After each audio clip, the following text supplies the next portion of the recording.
Hello listeners, welcome to this new episode of the good talk podcast. हम हैं आपके host, मैं हूं सागर और मैं हूं चर्चिल। और हर हफ्ते की तरह इस हफ्ते भी हम कुछ सवाल लेकर आए हैं जो हम एक दूसरे से पूछेंगे और हम दोनों में से किसी को नहीं पता कि वो सवाल क्या है पहले से।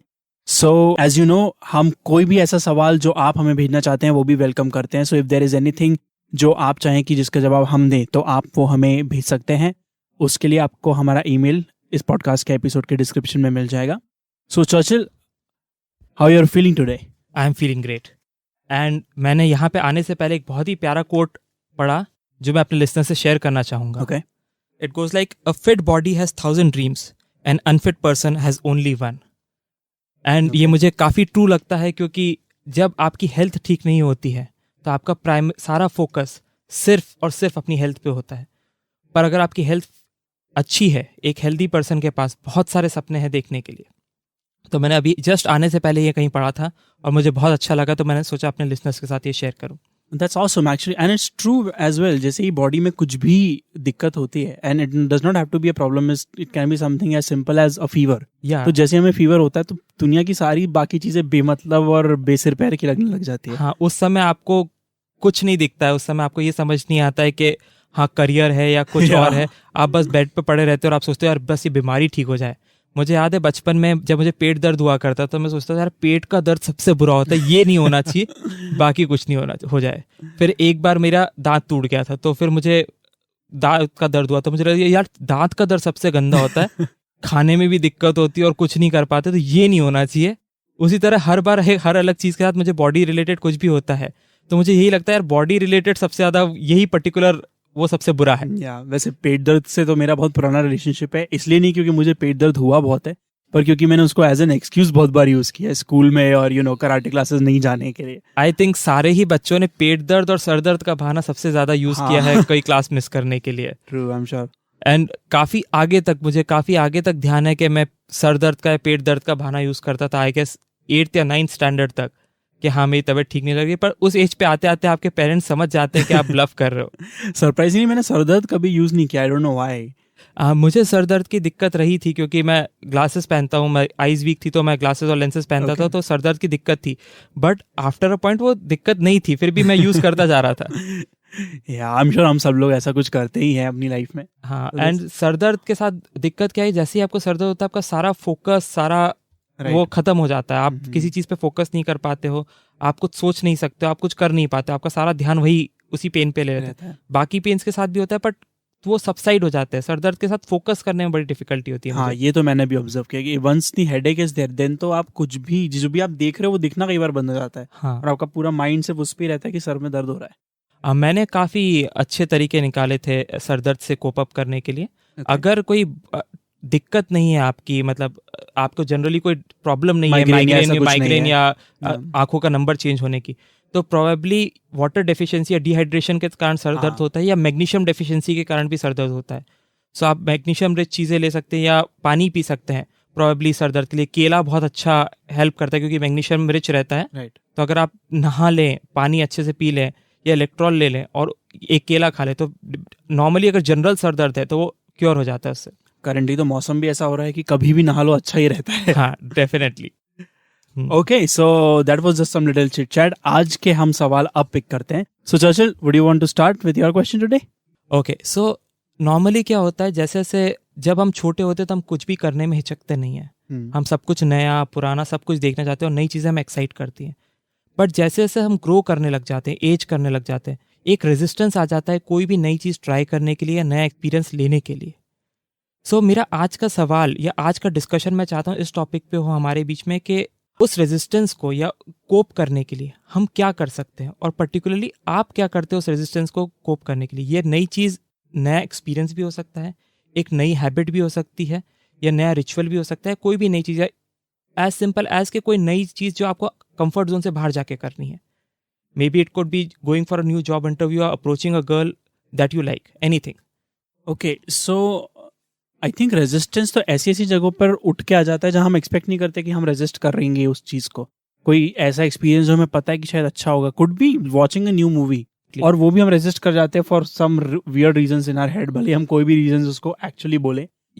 या क्योंकि बेसिकली अब क्या होता है, जैसे मैंने ये नोटिस किया है कि अब हम सर्टन प्लेजर की तरफ ज्यादा ग्रेविटेट होते चले जाते हैं। तो हम चाहते हैं कि हम फ्रेंड्स का वही एपिसोड देख ले या वही देख ले जो हमने कई बार देख चुके, क्योंकि हमें पता है कि इतना मजा तो आने ही वाला है। सो रिस्क एपेटाइट कम हो जाती है। आपको ऐसा लगता है? आई थिंक हम सेफ्टी की तरफ ज्यादा जाने लगते हैं। बचपन में क्या होता है, सेफ्टी से हमें कोई मतलब नहीं होता। जब तक हमें डांट नहीं पड़ती तब तक हमें पता ही नहीं होता कि कोई चीज करनी है या नहीं करनी है। एंड बचपन में one other thing that happens is कि you have a lot of time to experiment, fail and then go start experimenting again without anyone finding out. तो अगर आप प्लेग्राउंड पे हो और वहां पे आप झूले में झूल रहे हो, तो अनलाइक नाउ जब पेरेंट्स वहीं खड़े रहते हैं, जब अपन लोग छोटे थे तो कोई रहता नहीं था, तो you could go on a swing, probably fall down 10 times and still do the same stunts on it. तो उस चक्कर में क्या होता था कि आपको फियर होता भी होगा अगर, तो वो फियर कहीं पे आप में दिखता नहीं था आपको, क्योंकि right away you could experiment again और कोई आपको मना करने के लिए नहीं था। बेसिकली आप कॉन्शियसली रिस्क जज नहीं कर पाते, जो एक तरह से बहुत अच्छा था, क्योंकि आप बहुत सी चीजें कर जाते थे। अगर आप किसी बड़े इंसान को साइकिल चलाना का बोले तो प्रोबेबली उसके लिए बहुत मुश्किल हो जाता है, क्योंकि मैंने देखा है जो लोग काफ़ी एज के बाद या 10-12 स्टैंडर्ड के बाद साइकिल चलाना सीखते हैं, उनके लिए बहुत डिफिकल्ट होता है। वो गिरने का डर इतना ज़्यादा होता है कि वो कभी साइकिल पिक नहीं कर पाते। बट वही बच्चों के लिए क्रेज़ होता है कि हम साइकिल चलाएंगे, तो वो गिरने का डर तो उनके लिए होता ही नहीं है। उनके लिए तो क्रेज़ इतना होता है कि उनको उतारना मुश्किल हो जाता है। सो आई थिंक प्रोबेबली जैसे जैसे आप आगे बढ़ते जाते हो, वो एक बेसिक रेजिस्टेंस इसलिए आ जाता है क्योंकि आप अब फियर्स परसीव कर पाते हो, आप देख पाते हो कि क्या गलत हो सकता है, और उस चक्कर में आप काफ़ी चीज़ें नहीं करते हो। ऑलमोस्ट ऐसा हो जाता है कि fear is the first thought you have now. तो इट डज नॉट मैटर कि आप क्या करने जा रहे हो, सबसे पहले अंदर से आ जाती है नहीं, हाँ ये हमें नहीं करना, ये नहीं, हम जो करंट चल रहा है वही अच्छा है। और कोई जरूरी नहीं है, जैसे आप कह रहे थे कि कंफर्ट जोन के बाहर कुछ करना हो, it can be something simple, और कोई जरूरी नहीं कि वो कोई अच्छा एक्सपीरियंस ही हो। But just because it's different from what you are doing, तो आपके अंदर से आवाज आती है नहीं यार रहने देते हैं, छोड़ो, जो चल रहा है वो बढ़िया है। जबकि मुझे लगता है कि if you are able to work through that resistance, तो आपको बुरा अच्छा जो भी मिले वो तो अलग बात है, पर आपको कुछ नया तो करने मिलेगा। एक बहुत अच्छा कॉन्ट्रडिक्शन, अच्छा तो नहीं बुरा कॉन्ट्रडिक्शन बोलना चाहिए, ये है कि हम लोग अपने रूटीन से बाहर जाना नहीं चाहते, क्योंकि नई चीजें हम ट्राई करना नहीं चाहते। ऑन द कॉन्ट्ररी हम रूटीन से भी उतना ही परेशान है कि हम चाहते हैं कि लाइफ बड़ी बोरिंग हो गई है और बहुत मोनोटोनस हो गई है, और हम रूटीन से ब्रेक चाहते हैं। पर हम ब्रेक भी सिमिलर नेचर का चाहते हैं, तो वो भी ऑलमोस्ट सेम तरह, हम सेम जगह जाके खाते हैं, सेम तरह की पिक्चर्स देखते हैं, सेम लोगों से मिलते हैं। सो हम रूटीन ब्रेक भी नहीं करना चाहते, हम नई चीजें करना भी नहीं चाह रहे, और हम उससे परेशान भी उतना ही है। आई थिंक वो ये तो ब्रेन, ग्रोन अप ब्रेन की तो सबसे बड़ी जो दो क्वालिटीज है वो ये है कि एक तो फियर है ना, और दूसरी क्वालिटी है कंप्लेंट। तो रूटीन से बाहर जाने से डर लगता है और रूटीन से दिक्कत भी उतनी है, तो कंप्लेंट उतनी करनी है, पर उसी रूटीन के साथ रहना भी है। आपने बहुत अच्छी तरीके से उसको सम किया। सो हम कैसे इस रेजिस्टेंस को ब्रेक कर सकते हैं ताकि लाइफ में थोड़ा सा जूस आए, थोड़ा मजा आए? मुझे लगता है see if you are bored, जहां भी आप हैं, अगर आपको लग रहा है बार बार कि यार हर वीकेंड वैसे ही रहता है, हर दिन वैसे ही रहता है, कुछ चेंज नहीं होता, तो that is your first indication कि आपको चेंज तो चाहिए। ठीक है, अब इस चेंज को लाने के लिए आपको कितना भी डर लगे वो दूसरी बात है, पर चेंज तो आपको चाहिए। तो पहले भी मैंने एक बार कभी बात की थी कि एक्सेप्टेंस इज वेरी इंपॉर्टेंट, कि हाँ हमें जो भी मिल रहा है अच्छा है, पर हमें इससे कुछ और चाहिए लाइफ से। जब वो थॉट आपके अंदर आएगा तो एटलीस्ट यू एक्नॉलेज्ड कि कोई प्रॉब्लम है, और फिर उस प्रॉब्लम के आप आगे बढ़ने की कोशिश कर सकते हो। अब it's not does not have to be a very big step, कोई जरूरी नहीं है कि आपको कुछ रेवोल्यूशनरी चेंज लेके आना है, क्योंकि अक्सर क्या होता है जब हम सोचते हैं कि हाँ रूटीन से ब्रेक चाहिए, कि हम इस जॉब से परेशान है, तो हम ये नहीं सोचते कि अच्छा इस जॉब को बेहतर कैसे कर सकते हैं, हम सोचते हैं हम अपना बिजनेस चालू करेंगे। सो हमारा माइंड हमेशा ग्रेट एस्केप के उसमें रहता है कि ग्रेट प्लान्स बनाएगा, करेगा कुछ नहीं, सिर्फ ग्रेट प्लान्स बनाएगा, उसमें ही थोड़ी देर खुश हो लेगा और वापस आ जाएगा। बट अगर हमको समझ में आ रहा है कि हाँ हमें कुछ चेंज चाहिए और फिर हम रेजिस्टेंस से मिलते हैं, तो at least we know in advance कि नहीं रेजिस्टेंस तो है पर चेंज तो हमें चाहिए, तो that at least helps some to bring some will power. I think जब आपने आइडेंटिफाई कर लिया कि आपको किस पर्टिकुलर एरिया में, या रूटीन बहुत जनरलाइज हो गया, आपको कोई पर्टिकुलर एरिया में चेंज चाहिए, जैसे आपको रियलाइज हो कि आपको जिम जाना है पर आपके अंदर बहुत सारा रेजिस्टेंस आ रहा है, या आपको फॉर दैट मैटर जैसे आपने जॉब का एग्जांपल लिया, आपको जॉब चेंज करनी है, इससे बोर हो गए हैं, हम क्या सोचते हैं हम पहली बार में ही बड़ा खेल ले, नहीं, उसकी जगह हम छोटा स्टार्ट भी कर सकते हैं। करेक्ट। तो रेजिस्टेंस को कोप अप करने का मुझे लगता है एक आसान तरीका ये कि आप इतने छोटे साइजेबल माइलस्टोन्स लेके चलें कि जिनके अचीवमेंट से आपको दिखे कि हाँ आपने कुछ किया भी है और वो पॉसिबल भी उतने ही हो। जब आप बहुत बड़ा ग्रेट एस्केप प्लान करते हैं तो उसकी पॉसिबिलिटी इतनी कम हो जाती है कि आप करते ही नहीं है। जबकि रैदर आप उस बड़े गोल को अगर छोटे छोटे माइलस्टोन्स में बांट के, छोटे छोटे मीनिंगफुल माइलस्टोन्स में बांट के करने की कोशिश करेंगे तो आपके चांसेस को करने के काफ़ी बढ़ जाएंगे। और जैसे ही आप वो माइलस्टोन अचीव करेंगे आपके पास एडेड मोटिवेशन होगा नेक्स्ट माइलस्टोन तक जाने के लिए। Right, just to add to that, because you mentioned gym also, and gym is एक ऐसी वर्किंग आउट, एक ऐसी चीज है जिसके लिए बहुत लोगों में बहुत रेजिस्टेंस होता है, मेरे में भी था। And this is one area जहाँ पे मुझे प्रॉब्लम थी, I accepted the problem and yet I was not able to make a change, या कुछ मैं अलग कर नहीं पा रहा था या करना नहीं चाहता था, ये भी कह सकते हैं। तो जब ऐसा होता है तो मैंने देखा है कि लाइक यू सेड, आप छोटे छोटे माइलस्टोन बनाओ। माइंड हमेशा कहेगा कि अगर हम जिम जा रहे हैं तो सीधे एब्स ही बनेंगे, अब हाँ। 6 पैक एब भी आएंगे, और उसके अगर वो नहीं आ रहा तो फिर तो जिम जाने का फायदा क्या है। जबकि you have to tone it down and bring it down to कि एक काम करते हैं, रोज सुबह जिम पहुंच जाते हैं। हाँ, definitely this is something I learn from you कि कुछ नहीं कर रहे हो आप, अगर आप क्या वर्कआउट करते हो वो भी इममटीरियल है, मैं सिर्फ जिम पहुंच जाता हूँ। अगर that is your definition of success तो it is easier to achieve. अगर वो भी पॉसिबल नहीं है तो यू कुड से कि जिम छोड़ो, मैं सुबह नीचे तक उतर के रन पे चले जाता या अगर वॉक पे वो चले जाते। राइट, अगर आप वो भी नहीं कर सकते, if you are at the point जहां मैं था कि मेरे को वो भी करने में मजा नहीं आ रहा था, तो मेक इट सिंपल, मैं सुबह उठ जाऊंगा, जल्दी उठ के जाऊंगा और जिम के कपड़े पहन लूंगा और कुड बी दरवाजे से बाहर निकल जाऊंगा। Could be. मेरे लिए तो स्ट्रगल ये भी था कि मैं उठ ही नहीं पाता था, क्योंकि मेरे लिए मेरी लेट नाइट्स बड़ी ही प्रेशियस थी हमेशा से। So staying up until 2 and then trying to wake up at 6 was never gonna work anyway from a working out perspective.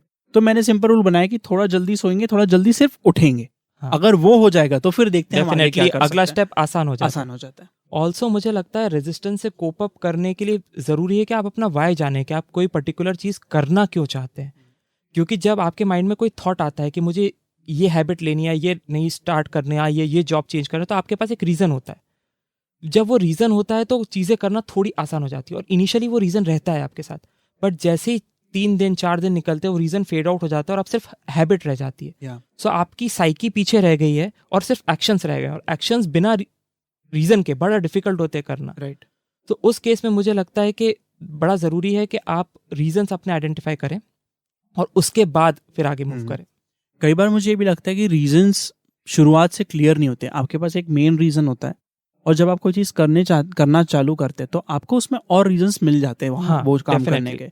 जैसे just again going back to the same health thing was कि मेरा सबसे पहला reason था कि मुझे बहुत pen था, तो मुझे वर्कआउट करना इसलिए ज़रूरी था ताकि मैं पेन को ठीक कर सकूं। बट जब मैं जाने लग गया तो मेरे को समझ में आया कि वहाँ जाने से एनर्जी भी बढ़ जाती है, आपको अपने आप को मिरर में देख के अच्छा भी लगता है, एंड मूवमेंट आने से बॉडी को बड़ा अच्छा लगता है बाय डिफॉल्ट। ये तो गिवन ही है, I don't know how that happens. Exercise से सारे ब्रेन के केमिकल सीक्रेट होते हैं, तो आपको वैसे भी फील गुड तो आ ही जाता है। राइट। सो अब जब मैं वर्कआउट करने जाता हूँ तो pain is like one of the most minor reasons, जो किसी जमाने में मेजर रीजन हुआ करता था। वो बचा नहीं। हाँ, राइट। तो at least pick a initial reason and be ready for some really nice reasons जो अपने आप ही आपको दिखने लगेंगे अगर आप एक्शंस लेते रहेंगे। So आपके रीजंस चेंज होते रहेंगे, पर रीजंस आपको पता होना चाहिए, और वो आपके माइंड में रीट्रेट होते रहने चाहिए ताकि आपको मोटिवेशन बना रहे। राइट। ऑल्सो मुझे लगता है कि अगर कोई आप ऐसी चीज चाह रहे हैं, मतलब ये तो रूटीन्स या रिचुअल्स की बात हो गई, कई बार रेजिस्टेंस इस तरह की चीज़ों को भी लेके आता है कि हमें कोई अपॉर्चुनिटी प्रेजेंट की जाती है और हम बड़े डरे हुए रहते हैं उसमें। जैसे आपको स्पीच देने का मौका मिला है कहीं पे, या कहीं पे प्रेजेंटेशन देने का मौका मिला है, और आप डर जाते हो क्योंकि आप यूज्ड टू नहीं हो, आपने किया नहीं है, और एक रेजिस्टेंस आता है। क्या दिक्कत है? क्योंकि आप फेलियर का फियर या अच्छा परफॉर्म नहीं करने का फियर इतना ज़्यादा होता है कि आपका रेजिस्टेंस आपको वो करने ही नहीं देता है। Right. And that is another area जहाँ पे वन टाइम अपॉर्चुनिटीज़ आप मिस कर जाते हैं क्योंकि आपका फियर आपको रोक लेता है। आपके कोई सजेशंस उस चीज़ को टैकल करने के लिए? I would say after talking to a lot of people and being on stage a lot of times myself as well, एक चीज जो मैंने हमेशा देखी है, अच्छों की फट जाती है, excuse my language। तो इट डज नॉट मैटर आप कौन हो, आप कितनी बार स्टेज पे जा चुके हो, आप कितनी बार कोई अपॉर्चुनिटी ले चुके हो, कितनी बार परफॉर्म कर चुके हो, एक बार को सबको डर लगता है। और ये अच्छे से अच्छे परफॉर्मर्स के साथ भी मैंने देखा बैक स्टेज इंटरव्यूज में कि just before the performance they are, मतलब एक होता है ना, वो एंग्जाइटी में ही जी रहे होते हैं कि भैया चलो खत्म करो ये किसी तरह से, या मैं कहीं भाग जाऊं, something like that. So I think there is some benefit in knowing कि सबके साथ होता है। इट्स नॉट आपके साथ कुछ गलत नहीं है कि आपके साथ हो रहा है, सबके साथ होता है, पहली चीज तो ये। और दूसरा, अगर आप को मालूम है कि आपको कोई चीज करनी है, लाइक हम रीजंस की बात कर रहे थे कि why we are doing this, so हम कभी भी अगर सिर्फ सरफेस लेवल के कारण कुछ कर रहे हैं तो हमें तो डर लगेगा ही और हम उस डर के कारण वो करेंगे ही नहीं. But if you know a deeper why कि हमें इस रीजन से करना है तो क्योंकि हमने कभी ये सोचा था हम करेंगे, तो फिर वो resistance just become something that is, जैसे स्टेज की सीढ़ियाँ थोड़ी ऊंची है, समथिंग लाइक दैट. मुझे ऐसा लगता है कि ये पूरा रेजिस्टेंस जो है वो एग्जाम देने जैसा है. जब तक आप एग्जाम का पेपर लिखने नहीं गए तब तक बहुत डर लगता है, पर जैसे ही आप हॉल में घुस जाते हैं, भले ही आपको जवाब आते हैं या नहीं आते हैं, आपको डर खत्म हो जाता है और आप लिखते रहते हैं आराम से, और वो उसके बाद सिर्फ प्रोसेस में हो जाते हैं. तो वो डर तभी तक रहता है जब तक आप प्रोसेस में नहीं है. तो अगर कोई चीज़ आपको प्रोसेस तक पहुंचाने में हेल्प कर दे तो उसके बाद डर नहीं बच जाता है. स्टेज फियर भी तभी तक रहता है जब तक आपने बोलना चालू नहीं किया स्टेज पे. जब आप स्टेज पे 3 या 4 मिनट है तो 2 ही आउटकम्स हो सकते हैं. या तो आप बोलते बोलते रुक जाएंगे, या आपका डर खत्म हो जाएगा और आप आराम से बोलने लग जाएंगे. अगर पहले वाला आउटकम होता है तो उस केस में मुझे लगता है अगर आप माइंड में प्रैक्टिस करके रखेंगे, कोई हुकअप्स आ जाए, कोई तकलीफ आ जाए और उस समय मैं क्या करूँगा, और आप उसका प्री रिहर्सल कर लेंगे, तो आपके माइंड के पास रेडी ऑप्शंस होंगे करने के लिए. तो अगर आपको बहुत डर लगता है और आपके मन में सबसे बड़ा डर ये है कि मैं स्टेज पे जाऊंगा और मेरे को समझ नहीं आएगा और मैं ब्लैंक हो जाऊंगा और कुछ बोल नहीं पाऊंगा और लोग हंस रहे हैं, उस सिनेरियो को इमेजिन करो और एक प्रॉपर रिस्पॉन्स अपना क्रिएट करें. सो उस केस में पॉसिबली 2 सिनेरियोज होते हैं. या तो आप बोलते बोलते रुक जाएंगे और ब्लैंक हो जाएंगे और आपको समझ नहीं आएगा कि आगे क्या बोलना है, या आपका डर खत्म हो जाएगा और आप बहुत फ्लुएंटली और आराम से बोलने लग जाएंगे. दूसरे वाले केस में सिर्फ आउटकम तक पहुंचने की दिक्कत है कि हमें स्टेज तक पहुंचना है और डर अपने आप चले जाएगा. पर अगर पहला वाला आउटकम होता है तो मुझे लगता है उस केस में हेल्पफुल ये चीज़ होती है कि हम पहले से प्री प्रिपेयर्ड रहें कि अगर ऐसा हुआ कि हम स्टेज पे गए, बोलने लगे और हम ब्लैंक हो गए और सारी पब्लिक हम पे हंस रही है, तो एक तो उसकी प्रोबेबिलिटी कितनी है, और अगर वो सच में हो जाता है तो हम क्या रिस्पॉन्स देंगे. अगर आपके पास एक रेडी रिस्पॉन्स होता है तो आपका ब्रेन प्रिपेयर्ड रहता है. ऐसे बहुत से स्पीकर्स हैं जिन्होंने जो स्टेज पे जाके फंबल किए हैं, जो डर गए हैं, एंड उसके बाद they turned out to be very good speakers. So instead of looking at the whole experience as a end product of your life कि ये मेरी लाइफ का रिजल्ट कार्ड है जो मुझे डिफाइन करेगा, you could take it as a learning opportunity. और जब आप उसको एक लर्निंग अपॉर्चुनिटी के तौर पे लेते हैं तो आपका पूरा अप्रोच बहुत चेंज हो जाता है. अगर कोई मेरा परफॉर्मेंस चेक नहीं कर रहा है तो मैं बहुत फ्री होकर परफॉर्म करूंगा और मैं सीखने के लिए परफॉर्म करूंगा. तो हो सकता है पहला परफॉर्मेंस उतना अच्छा ना हो, बट ग्रेजुअली मैं इंप्रूव करते जाऊंगा. तो प्रेशर हट गया है उस चीज के ऊपर से. वैसे अगर पब्लिक स्पीकिंग की ही बात है तो इसमें इट हेल्प्स कि इफ यू फंबल और if you like forget something, acknowledge it on stage in a fun way. या तो अगर आप बोलो वेल दैट वाज एम्बैरेसिंग, तो ऑटोमेटिकली वहां का मूड आपके लिए भी लाइट हो जाता है, सामने वाले के लिए भी लाइट हो जाता है, and it gives you a pause to kind of think of कि आगे क्या बोलना है. हाँ, डेफिनेटली वही चीज मैं बोल रहा था कि ये रिस्पॉन्स अगर आपको पहले से पता है Right. कि अगर ऐसा हो गया तो मैं ये कर लूंगा और मुझे 15 सेकंड मिल जाएंगे. 15 second is long enough time for you to reboot yourself and start again. And this could happen in any other situation. This could also happen जब आपको कोई बहुत लड़की पसंद है और आप उसको बहुत टाइम से आस्क आउट करने की कोशिश कर रहे हैं और आपको यही डर सताता है कि वो मना कर देगी. प्रिपेयर पॉसिबल रिस्पॉन्सेस कि वो मना कर देगी तो आप क्या बोल के आओगे. उसने बोल दिया कि नहीं मुझे नहीं जाना है, तो आप थैंक यू बोल के आओगे या क्या बोल के आओगे, जनरल कॉम्प्लीमेंट दे के आओगे. सो डिफरेंट सिनेरियोज के लिए पहले से माइंड को रेडी आंसर्स देना आपको ब्लैंक आउट होने से बचाएगा एंड पॉसिबली आप वो एक्शन कर पाओगे. समटाइम्स रेजिस्टेंस के साथ ये भी होता है कि जितनी मेहनत कोई काम करने में नहीं लगने वाली है, रेजिस्टेंस को माइंड में डील करने में ज्यादा मेहनत लग जाती है. तो उसमें क्या क्या प्रॉब्लम होगी ये सिनेरियोस हम इतना इमेजिन कर लेते हैं कि लाइक वी सेड हम करते ही नहीं है वो काम. तो कई बार it helps to not think so much and just be done with it. तो अगर कोई चीज डिफिकल्ट है, गलत करके आओ पर करके आ जाओ.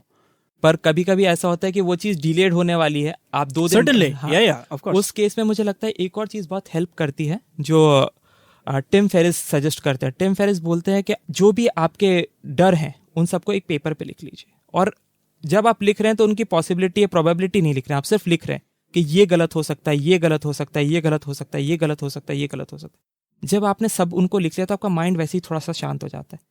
अब उसके बाद उनकी प्रोबेबिलिटी रैंक करिए इंडिपेंडेंटली. जब आप उनकी प्रोबेबिलिटी रैंक करते हैं तो आप देखेंगे कि आपके जो डीपेस्ट फियर्स रहते हैं उनकी प्रोबेबिलिटी निल रहती है ऑलमोस्ट ऑल दी टाइम्स, और जो रियल फियर्स जो एक्चुअली मटेरियलाइज हो सकते हैं उनकी प्रोबेबिलिटी जिनकी हाई रहती है वो इतने बड़े फियर्स नहीं रहते हैं जिनका उससे कुछ होना है. बट बाय डिफॉल्ट हमारा माइंड चीज़ों को मैग्नीफाई करने में बहुत अच्छा होता है, एंड सर्वाइवल के लिए बहुत ज़रूरी था. क्योंकि जब हम केवमैन थे तब डर अगर नहीं होता तो इंसान का सर्वाइव करना बड़ा डिफिकल्ट था। तो डर is a survival mechanism for our brain. पर अब हम इवॉल्व हो गया, वैसे फियर्स नहीं, पर ब्रेन उसी तरह से फंक्शन करता है। I think at the same time इसी लिस्ट में आप अपने सबसे रिडिकुलस फियर्स भी लिख सकते हो। तो यू कुड राइट कि मुझे ये डर लग रहा है, and then at the end you could write कि हो सकता है अर्थक्वेक आ जाए और मैं उसमें मर जाऊं, हाँ, समथिंग लाइक दैट। सो उसमें एक थोड़ा सा रिडिकुलस वो ऐड होने से आपका थोड़ा माइंड जो होता है वो शांत हो जाता है। आपका ब्रेन बोलता है कि यार बाकी सारे उस रिडिकुलस की वजह से बाकी सारे फियर्स भी आपको समझ आते हैं कितने वो है ridiculous बचकाने है, हैं या फिर कितने इम्प्रॉबेबल हैं। डेफिनेटली आई थिंक ये अच्छा कन्वर्सेशन था। अब हम आपके क्वेश्चन की ओर मूव करते हैं। Okay cool. So the first question was from Churchill. तो अब मैं अगला सवाल पूछता हूँ इस पॉडकास्ट के एपिसोड के लिए। तो हम बचपन की बात कर रहे थे अभी इसी रेजिस्टेंस से रिलेटेड, और हम बात कर रहे थे कि कैसे बचपन में हम चीज़ें ट्राई करते हैं और बड़े होते होते हम ट्राई करना बंद कर देते हैं। So my question is a bit related but not exactly, and my question is about dreaming. When we live life, we go through a lot of dreams, ठीक है, हमारे पास बहुत सारे सपने होते हैं बहुत सारी चीज़ों के बारे में, और उन सपनों के साथ उन सपनों के प्लान्स होते हैं कि जब ये हो जाएगा तो ऐसा ऐसा होगा लाइफ में, ये होगा, and so on and so fourth. पर मैंने देखा है कि एज वी ग्रो अप हमारे सपने जो हैं वो लिमिटेड होते हैं and they are more in touch with reality. So I don't want to talk about them क्योंकि वन दे आर बोरिंग, ठीक है, सबको पता है हाँ रियलिटी नहीं सोचनी चाहिए, पर अल्टीमेटली लोग रियलिटी सोचेंगे और सपने उसी से कनेक्टेड रहेंगे ही हमारी करंट रियलिटी से। What I want to know is कि when you were a child, उस समय जब कोई फर्क नहीं पड़ता था कि आप क्या सपने देख रहे हो, कौन से सपने थे जो आप देखा करते थे? What were some dreams that you wanted to accomplish, do, live, experience? और उसमें से कौन से ऐसे ड्रीम्स हैं जो आप अभी भी छोड़ नहीं पाते? Okay, definitely. जब आप चाइल्डहुड की बात करें तो आप किस एज की बात कर रहे हैं? Well, I guess the first 10 years. Okay. No more than 12. No more than 12. Yeah. Okay. क्योंकि उसके बाद थोड़ी सी अकल आ जाती है। हाँ, उसके बाद रियलिटी का टच हिट कर जाता है, थपेड़े पड़ने शुरू होते हैं। पर मुझे लगता है कि जो मैं आपके क्वेश्चन पे आने से पहले मुझे एक और ऑब्जर्वेशन है कि जब तक आप कॉलेज में आते हैं या 20-22 की एज पे तक पहुंचते हैं, तब तक आपके सपने बड़े वो रहते हैं, ओपन रहते हैं, काफी बड़े रहते हैं। रियलिटी के टच के बावजूद आपकी अपने आप से एक्सपेक्टेशन कि आप क्या कर सकते हैं काफी बड़ी रहती है।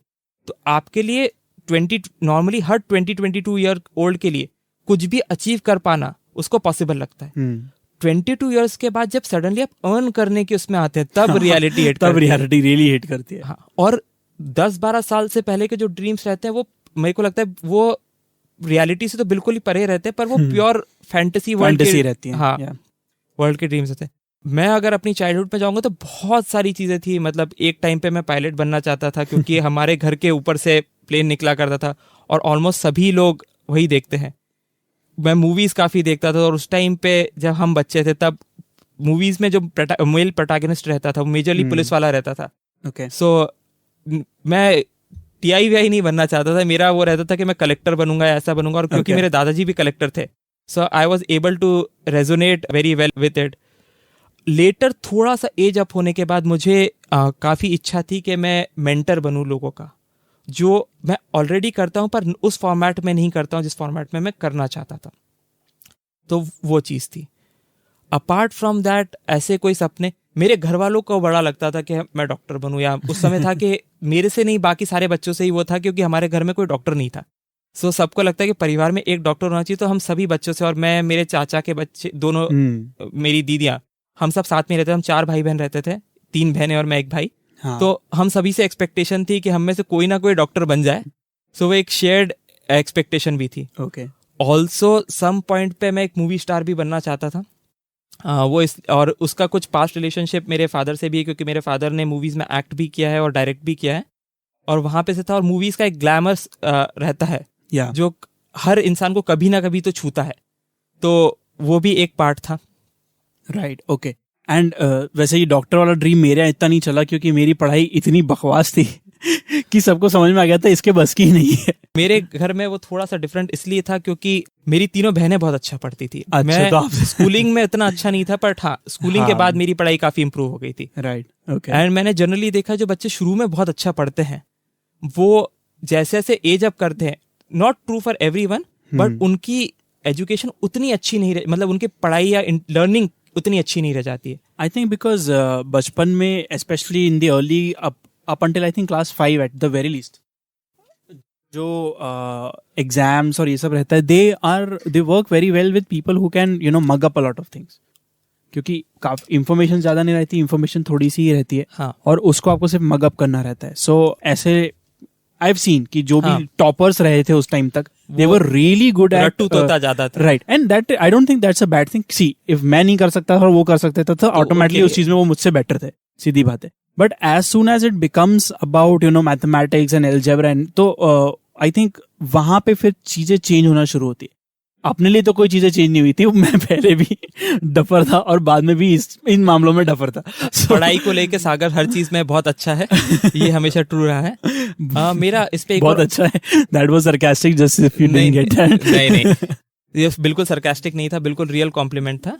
मेरा एक और ऑब्जर्वेशन है इसमें। अगर आपने मैल्कम नॉल्स का नाम सुना हो तो मैल्कम नॉल्स एडल्ट लर्निंग पे लिखते हैं और उनकी बेसिकली एंड्रोगॉगी बोलते हैं उस टर्म को।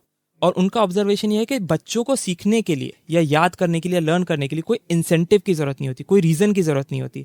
जबकि अडल्ट्स को कुछ भी सीखने के लिए एक रीजनिंग की जरूरत होती है कि अगर ये काम आएगा तो कैसे आएगा और क्यों आएगा और कैसे हेल्प करेगा। जब तक उनके पास ये वाई नहीं है तब तक वो सीख नहीं पाते। बच्चों के केस में वाई की जरूरत नहीं होती, तो आप उनको, इसलिए जब बच्चों को लैंग्वेजेस सिखाई जाती हैं तो फ्रेंच भी जल्दी सीख जाते, इंग्लिश भी सीख जाते, हिंदी भी सीख जाते। अडल्ट ब्रेन जैसे ही होता है उसको रीजन चाहिए होता है कि ये मैं कहाँ यूज करूंगा। अच्छा, मैं फ्रांस तो जा नहीं पा रहा हूँ, ये मेरी आगे का काम आएगी। तो उसके पास जब वाई नहीं होता है तो वो सीखने की कोशिश नहीं करता है। सो मुझे लगता है जो बच्चे पहले पढ़ने में अच्छे थे पर जैसे ही बड़े हुए पढ़ाई में उतना अच्छे नहीं बचे, वो अपना वाई डिस्कवर नहीं कर पाए थे। और मुझे बहुत कॉन्शियसली पता है कि मैंने अपना वाई कॉलेज में डिस्कवर किया था कि मुझे पढ़ाई क्यों करनी है। और जब मैंने अपना वाई डिस्कवर किया था और उस वाई डिस्कवरी के बाद मेरे लिए पढ़ाई बहुत आसान हो गई, या कोई भी चीज़ सीखना बहुत आसान हो गई थी। मैं अपने रीजंस ढूंढ लेता था कि मैं इकोनॉमिक्स क्यों पढ़ रहा हूँ या मैं मैथ्स क्यों पढ़ रहा हूँ। रीजंस कुड बी प्रैक्टिकल या फ्यूचरिस्टिक के, हाँ, या reasons could be past related also, कि एक बार मुझे मैथ्स में अच्छे नंबर नहीं आए थे और मुझे एक टीचर ने बहुत क्रिटिसाइज किया था। सो वो एक रीज़न बन गया मैथ्स सीखने के लिए, तो मेरे पास एक वाई था। ऑल्सो सेकेंडरी, मुझे कोई सब्जेक्ट्स अच्छे लगते थे और उनका मैं उनसे बेनिफिट ढूंढ लेता था कि उनसे ये होगा, ये होगा, ये होगा, मैं ये कर पाऊंगा। तो जब वो वाई मिल जाता है तो लर्निंग बहुत ईजी हो जाती है। वैसे दिस गोज टू शो कि सबके रीजंस बहुत अलग अलग होते हैं। जैसे I have been criticised by a lot of my teachers, specially maths teachers, but that has never motivated me. In fact मेरा तो रिबेलियन ही ये था कि if you have scolded me तो मैं बिल्कुल ही नहीं पढ़ूंगा। पहले भी नहीं पढ़ रहा था, पर अब तो बिल्कुल ही नहीं पढ़ूंगा। हाँ, प्रोबेबली वो आपका वाई नहीं हो पाया। डेफिनेटली, या और प्रोबेबली कुछ, अगर कोई एक ऐसा इंसान आपको बोल देता जिसको आप सच में बहुत वैल्यू करते हैं, मेरे को लगता है कि क्रिटिसिज्म भी उन इंसानों से जब आया होता है जिनको आप वैल्यू करते हो, तब वो लिया जाता है। बट अगर उन इंसानों से नहीं आता है जिनको आप वैल्यू करते हो, तो क्रिटिसिज्म आया गया, कहाँ चला गया पता भी नहीं चलता है। हो सकता है, may be, although I did value my mom back then, but yeah, that didn't help. नहीं, घर वालों की कभी, मैंने देखा घर वालों की कोई वैल्यू नहीं होती है किसी भी एज में। कोई भी घर वालों की कोई भी बोली हुई चीज ऑर्डर ही लगती है और इंस्ट्रक्शन ही लगती है। जस्ट टू ऐड देयर, घर वालों अगर आप सुन रहे हैं, ये सब हम बस मजाक में बोल रहे हैं, this is not true. And Sagar ने बोलते बोलते विंक किया है, सो आंटी एंड सुरभि आप ये नोट करें इसको। Anyway, so so like you was talking about studying and getting better at studying and so on. तो that is something I always struggled with. In the sense कि जो भी स्कूलिंग सेंस में study होती है, वो स्टडी में मैं कभी अच्छा नहीं रहा, except when there was a change, जब पहली बार मैंने कॉमर्स पढ़ना शुरू किया था, because that is where I think मुझे एक रीसेट बटन जैसा मिला था। सो अब मुझे समझ में आता है कि वो रीसेट बटन मैं खुद भी क्रिएट कर सकता था, बट सिंपली डिसाइडिंग कि अभी यहाँ तक बहुत हो गया, जैसा हो गया, पर यहाँ से it's in my hands what I do. दो चीज उसमें, बच्चों को वैसे हर सेशन के बाद, हर क्लास के बाद एक रीसेट बटन मिलता है, बट उसमें दिक्कत क्या होती है कि पास्ट लर्निंग्स कैरी ऑन होती है। आपका जो रीसेट बटन आया था वो 10th स्टैंडर्ड के बाद आया था, तो आपका पूरे सब्जेक्ट चेंज हो गए थे। So now you are accounts, economics, business, और उसके पहले तक मैथ्स, हिस्ट्री, ज्योग्राफी। और उसमें पर्टिकुलरली जिसमें बच्चे सबसे ज़्यादा स्ट्रगल करते हैं वो साइंस और मैथ्स होता है, जो कि पास्ट लर्निंग पे ही बेस्ड होता है। तो आपको रीसेट उसमें तब कभी नहीं मिल सकता। तो इसलिए वो ऐसा होगा, रीसेट तभी मिलेगा जब आप एक बार 2 महीने की छुट्टियों में डट के मेहनत करके पास्ट कंसेप्ट्स क्लियर कर ले। और क्योंकि अगर फाउंडेशन स्ट्रांग नहीं होगा तो वो रीसेट आ नहीं पाएगा। So let's come back to dreams again. Yeah. So one of the dreams I've always had was to become a jet fighter pilot. Yeah. ठीक है, तो ये बिल्कुल बचपन का ड्रीम है, जब तक मैं क्लास 6th में नहीं आया था और जब तक नंबर लाइन इंट्रोड्यूस नहीं हुई। Okay. तब तक मेरी दुनिया काफी अच्छी थी, मेरे सपने बहुत खुले थे।